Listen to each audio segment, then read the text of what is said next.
ফেরেশতাদের কাবা বাইতুল মামুর ৭ আসমানের উপর। এটা কত বড় শোনেন। কৃষ্ণই বলেন প্রতিদিন এই আল বাইতুল মামুর ফেরেশতাদের মসজিদে ৭০,০০০ ফেরেশতা ইবাদতের জন্য চান্স পায়। একবার ঢুকে যে বের হয়ে যায় কিয়ামতের আগে দ্বিতীয়বার আর তারা চান্স পাবে না।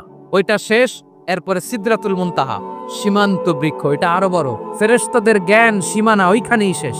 এর উপরে কি হয় ফেরেশতারা আর জানে না। সিদরাতুল মুনতাহার এরিয়া শেষ, এরপরে শুরু হয় আল্লাহুল মাহফুজ, কোরআনের বাড়ি। এটা মিন দুররাতিন বাইদা, সাদা ঝকঝকে ডায়মন্ড দিয়ে আল্লাহ বানাইছে। আমাদের সবার তাকদীর ভাগ্যলিপি ওইখানে লেখা। ওইটা শেষ, এরপরে শুরু হয় লা জামান লা মাকান এরিয়া। ওইখানে কোনো জামান নাই, মাকান নাই, no time no space area শুরু। ওইখানে কুরসি, যেখানে আল্লাহ পা রাখেন বা কুদরতি পা রাখেন।